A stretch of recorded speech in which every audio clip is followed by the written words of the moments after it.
New York Times একটা report করছে। সেই রিপোর্ট নিয়ে সারা বাংলাদেশ তোলপাড়।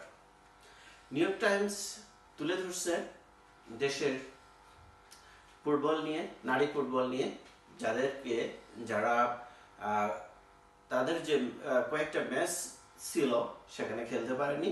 বিষয়টি ওই জায়গার যেখানে খেলা ছিল সেই জায়গার কিছু এক্সট্রিমিস্ট যেটা বলছে নিউ ইয়র্ক টাইমস, যে তারা তাদেরকে নিষিদ্ধ করছে এবং একটা ডিস্ট্রিক্টে নিষিদ্ধ করছে খেলাটা।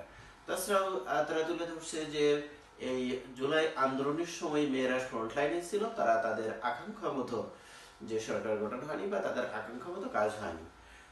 তাছাড়াও তারা তুলে ধরছে বিভিন্ন ইসলামিস্ট এক্সট্রিমিস্ট যারা আছে, র্যালি করছে হেফাজত ইসলাম বা অন্য নট হিজবুত তাহরির সহ, যারা এদেরকে অনেকটা জঙ্গিবাদ হিসাবে এরা মিছিল করছে এবং এইসব বিষয়গুলো তুলে ধরছে।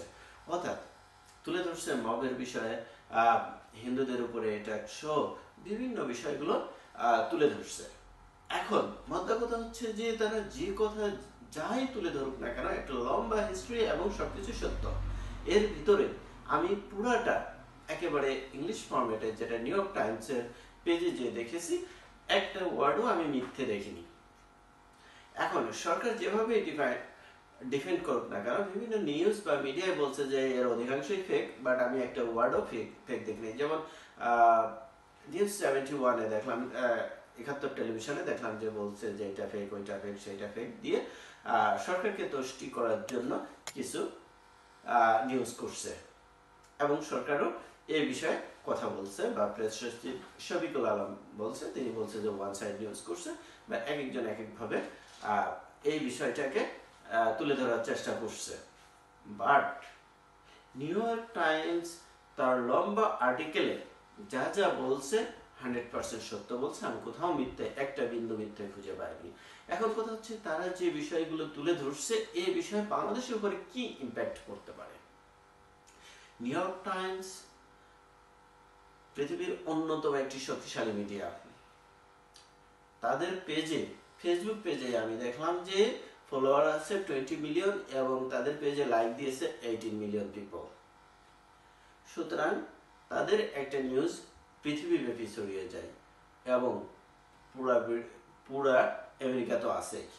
সুতরাং এই বিষয়গুলো আমেরিকান জনগণের কাছে যে নিউজটা যাচ্ছে, আমাদের দেশের অভ্যন্তরীণ বিষয়গুলো সারা পৃথিবীতে ছড়িয়ে যাচ্ছে এবং এর জন্য বাংলাদেশের উপরে একটা ব্যাড ইম্প্যাক্ট আসবেই। সুতরাং আমরা চাইলেও এই আন্তর্জাতিক মিডিয়াকে আটকায় রাখতে পারবো না। এরা আজ হোক কাল হোক এই নিউজগুলো এভাবে 1 by 1 চলে আসবে। আজ যে শুধু যে নিউ ইয়র্ক টাইমস করছে তা না, বিভিন্ন সময় আন্তর্জাতিক মিডিয়ায় এই বিষয়গুলো তুলে ধরছে। আর ইন্ডিয়ান ভারতীয় মিডিয়ায় তো আছেই। কিছুদিন আগে দেখলাম যে ব্রিটিশ গণমাধ্যমে আসছে, আজকে আমেরিকান গণমাধ্যমে আসলো। সুতরাং এই যে আমাদের দেশের যে মেসেজগুলো যাচ্ছে আন্তর্জাতিক পর্যায়ে, এই মেসেজগুলো কখনোই সঠিক মেসেজ যাচ্ছে না। এই মেসেজগুলো আমাদের জন্য এবং আমাদের দীর্ঘমেয়াদী রাষ্ট্র পরিচালনার জন্য অত্যন্ত ক্ষতিকর। এই বিষয়গুলো সমাধান করতে হলে আমাদের সরকারকে কঠোর হস্তে দমন করতে হবে। যে এই যে বিষয়গুলো তুলে ধরছে, এই বিষয়গুলো যেমন নারীদেরকে শুধু যে ফুটবল এর বিষয়টা তুলে ধরছে ভাই তা নয়, এই যে মেয়েরা বিশেষ করে যে বিভিন্ন আমাদের যারা হিরোইন আছেন, আজকে এই জায়গায় সেই জায়গায় যে বিভিন্ন শপটা উদ্বোধন করতে যেত, এগুলোকে বন্ধ করা হয়েছে, বিভিন্ন সময় যে ওখানে এটা করা হয়েছে, বিষয়গুলো তুলে ধরছে।